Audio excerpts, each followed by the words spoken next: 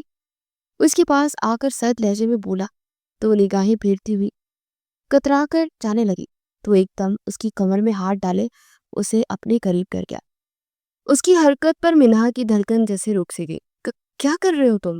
اس نے تڑپ کر اس کے حصار سے نکلنا چاہا، مگر وہ اپنا حصار اس کے گرد مضبوط بنا چکا تھا۔ اسے وارڈ روٹ سے چپکاتا اس کے چہرے پر جھکا تو زور سے اپنی آنکھیں میچ کے، اپنی آنکھیں کھول کر میری طرف دیکھو منہا، وہ سرد لہجے میں بولا تو اس نے آہستہ سے اپنی آنکھیں کھول کر اس کی آنکھوں کی طرف دیکھا، مگر پھر نگاہیں چرا گئی۔ آج سے برسوں پہلے کیوں چھوڑ کر گئی تھی؟ وہ جس سوال سے بچ رہی تھی اس نے پوچھ ہی لیا تھا۔ کیوں؟ میں تمہیں جواب دینے کی پابند نہیں ہوں، میری بھی اپنی کوئی لائف تھی، میں نے اپنی لائف کا اگر فیصلہ لیا تو کیا برا کیا؟ اس بات لہجے میں بولی، ہم دونوں دوست رہ چکے ہیں اور اپنے دوستوں کو اس کی شادی کی وہ بات دینے کے بجائے تم یہاں سے بھاگ گئی اور میں سوال کر رہا ہوں تو اس کا جواب بھی نہیں دے رہی۔ کیا چل رہا تھا تمہارے دماغ پہ؟ وہ اس کے چہرے کے قریب اپنا چہرہ لاتا ڈائریکٹ اس کی آنکھوں میں دیکھتے ہوئے بولا، میں تمہارے کسی سوال کا جواب دینے کے پابند نہیں ہوں مسٹر علی، اور مجھ سے دور رہو۔ وہ اس کے سینے پر ہاتھ رکھتے اسے پیچھے دھکیلتے ہوئے بولی۔ آگے بڑھنے لگی کہ اچانک اس کا پاؤں مڑا اور جس سے پہلے کہ وہ گرتی علی اسے اپنی باہوں میں بھر گیا۔ اس کے کندھوں سے اسے تھامتی تھوڑا سا اونچا ہو تو علی کے لب اس کے رخسار سے مس ہوئے۔ وہ جیسے پوری جان سے کانپ اٹھی تھی اور ہڑبڑا کر اپنا ہاتھ اس کے کندھے سے ہٹاتی پیچھے ہٹنے لگی تو علی نے دوبارہ اس کی کمر میں ہاتھ ڈالے اسے گھما کر اس کی پیٹھ کو اپنی پیٹ سے لگا لیا۔ جب تک تم میرے سوال کا جواب نہیں دیتی یہاں سے کہیں نہیں جاؤ گی، وہ کہتے ہوئے اس کی گردن پر اپنے سلگتے ہوئے لب رکھ گیا۔ وہ اس کے لمس سے تڑپ اٹھی اور خود کو چھڑوانے کی کوشش کرنے لگی۔ تمہاری ہر کوشش ناکام ہے مسز منہا علی، مجھے میرے سوال کا جواب دے دو، میں تمہیں چھوڑ دوں گا۔ اس کے رخسار کو لبوں سے چھوتے ہوئے بولا، ہٹو پیچھے، تم مردوں میں کبھی وفا نہیں ہوتی۔ تمہاری بیوی کو فوت ہوئے ابھی کچھ دن ہوئے ہیں اور تم اس سے محبت کرتے تھے نا، اور آج اس کی محبت کو فراموش کیے میرے ساتھ رومانس کر رہے ہو؟ وہ غصے سے بولی تو علی کی گرفت ڈھیلی ہو گئی، اسے چھوڑتا ہوا پیچھے ہوا اور پھر لمبے لمبے دھن پڑتا وہاں سے نکلتا چلا گیا۔ وہ روتی ہوئی بیڈ پر آ کر بیٹھ گئی اور سائڈ ٹیبل پر پڑی ثانیہ کی تصویر کو دیکھنے لگی۔ میں نہیں تمہاری جگہ لینا چاہتی، پلیز آئی ایم سوری، اس کی تصویر کو گلے سے لگائے روتے ہوئے بولی۔ پھر دروازہ نوک ہونے پر وہ جلدی سے آنسو صاف کرتے دروازے کے پاس آئی۔ وہ بڑی بیگم صاحب آپ کو بلا رہی ہے، وہ کہہ رہی ہے کہ بچوں کو لے کر آ جا، ناشتے کر لے۔ باہر ملازمہ تھی، اس نے دروازہ کھولتے ہی اس کو پیغام دیا، ہاں ایک بچے کو اٹھا لو، چلتے ہیں نیچے۔ وہ کہتی ہوئی پلٹی اور پھر ملازمہ کے ساتھ بچوں کو لے کر نیچے آ گئی۔ علی اپنی چیئر پر بیٹھا ناشتہ کر رہا تھا، اس کے ساتھ والی چیئر پر بیٹھی وہ بچوں کو ناشتہ کروانے لگی۔ منہا بیٹا آپ انہیں چھوڑ دو، ان کو سکینہ دیکھ لے گی۔ نفیسہ بیگم نے کہا، کوئی بات نہیں ممانی، میں کر لوں گی۔ وہ ہلکا سا مسکراتے ہوئے بچوں کو کھلانے کے ساتھ ساتھ خود بھی کھانے لگے۔ بیٹا آپ آفس جوائن کریں گی؟ کیونکہ وہاں تو اپنی ڈیڈ کا فزنس آپ سنبھالتی تھی، عثمان صاحب نے پوچھا۔ نہیں ماما، فی الحال تو میرا ایسا کوئی ارادہ نہیں، کیونکہ میں بچوں کے ساتھ زیادہ سے زیادہ ٹائم سپینڈ کرنا چاہتی ہوں۔ وہ ہلکا سا مسکرا کر بولی تھی، جیسا آپ چاہیں بیٹا، لیکن اگر آپ کو اپنی ماما کا بزنس سنبھالنا ہے تو ہمیں کوئی پرابلم نہیں ہے، اور بچوں کو ملازمت سنبھال لے گی۔ عثمان صاحب نے پھر سے کہا، مجھے لگتا ہے کہ اگر ماں بزنس کی طرف توجہ دینے لگے تو بچوں کی طرف توجہ کم ہو جاتی ہے، اور میں نہیں چاہتی کہ میرے بچوں کی طرف سے کسی قسم کی کوئی کوتاہی ہو۔ ثانیہ نے مجھے ان کی ذمہ داری دی ہے اور میرے لیے اس سے بڑھ کر اور کچھ نہیں ہے، نہ ہی میرے خواب اور نہ ہی میرے دل کے خواہشات۔ وہ بولتی ہوئی علی سمیت سب کو حیران کرتی، جیتی رہو میرا بچہ، ثانیہ نے واقعی بہت اچھا فیصلہ کیا ہے، اللہ پاک تمہیں ہمت دے، نفیسہ بیگم نے نم لہجے میں دعا دیتے ہوئے کہا تو ہلکا سا مسکراتے کھانے کی طرف متوجہ ہو گئی۔ علی ساتھ ساتھ کھانا کھا رہا تھا مگر کھوجتی نگاہوں سے اسے بھی دیکھ رہا تھا، نہ جانے اس کے چہرے پر کیا تلاش کرنا چاہ رہا تھا۔